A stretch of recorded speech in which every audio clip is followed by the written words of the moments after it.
watching something MC Mbakara and Lolo Mbakara finally decided to talk about their special need child. It is not easy. It's emotional. Watching Lolo Mbakara on this video so emotional for me right now. It's not easy taking care of special need child. It is not an easy task. People that have this kind of child around me, I see what they are going through day by day. It is not easy. Now that brought this lady, they've discussed about this, their daughter matter. I think Nigeria, that those people that bullying them can all rest. Nigeria can all rest now. Now they've decided to talk about it, and they've talked about it. I think all of this bully, social media bully, they can all rest now. They can let this family be. It is not easy. It is emotionally draining. Seeing your child in this kind of condition, it is not easy. Oh my God, it is not easy. Honestly, I don't know what to say about this video. It's so emotional for me right now. But it is what it is. It's God gift. Every child deserves love at the same time. It is God gift. You cannot. Over the years, I mean, for the past 3, 4, 5, 6 years, we've had a lot of people trolling, my wife and I, that we have not been posting our only daughter online, posting our only daughter, our child, our first child. And so, not as if we shied away from it, but we felt like it wasn't too necessary at some point. But I think because we do a lot of family content, and so we show our kids online all the time, so people really want to know why are we not showing our only daughter, who happens to be our first child. So today we just want to come out and probably clear the air, and then clear the doubts of these people who have been mocking us and trolling us. Of course, as I was discussing with my wife, I simply say, I told her that we just let them know that we shouldn't even mock the pains you do not understand, because I mean, as parents, we have some pains that has been quite very excruciating, but we decided to keep it aside and just move on with life. So I'm going to tell you about our only daughter and why I've not been posting her. Should I go ahead? Yeah, please. All right. So of course, in 2015 was when we got married, and in 2016, my wife delivered of our baby girl. Her name is Eke Aya. All right, so the 19th of October. 19th of October 2016. Yeah.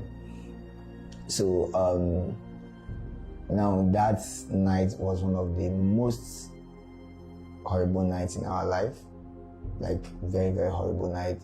I think on the 16th, on the 7th, 18 was when you started, the labor started. Yeah, on the 18th. It was a day before. It was like the early hours of the day.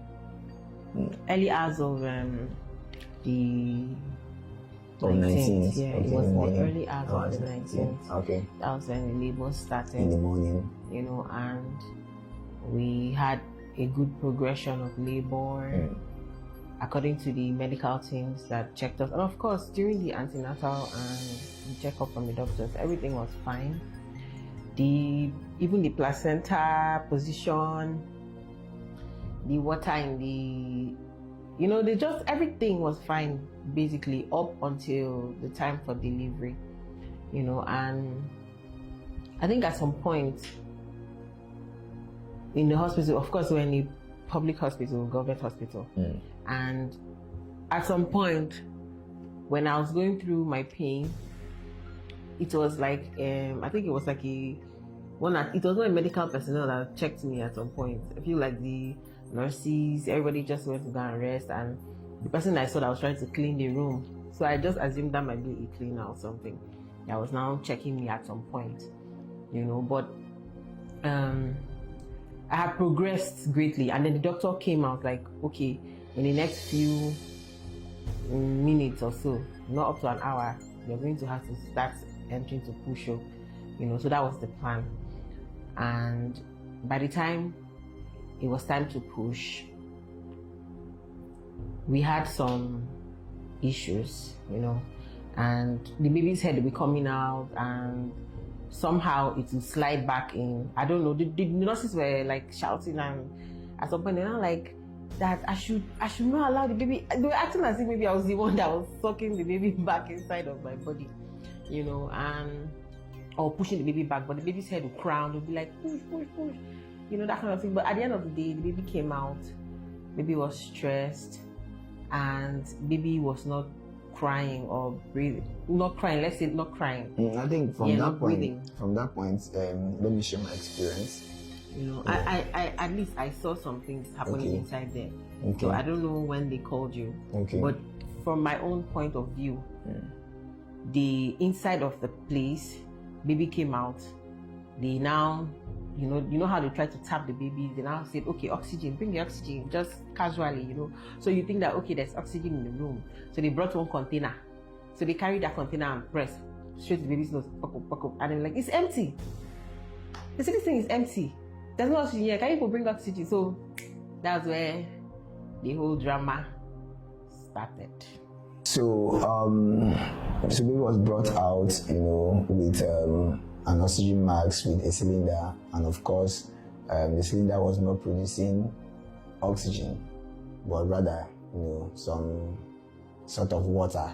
So I had to unmask the baby and took my daughter into the car. Now the ambulance they brought, I think there was no fuel as at the time too. So I was left with the only option to drive with the baby. So my mother-in-law stepped into the car, and then we drove from General Hospital then to another hospital, to Teaching Hospital, and so in other words, what this actually meant is that in the whole of the hospital, there was no oxygen. No oxygen, yeah. So this is a baby that was gasping for air. For air already from the labor room, and now has no oxygen. To be transported, still gasping.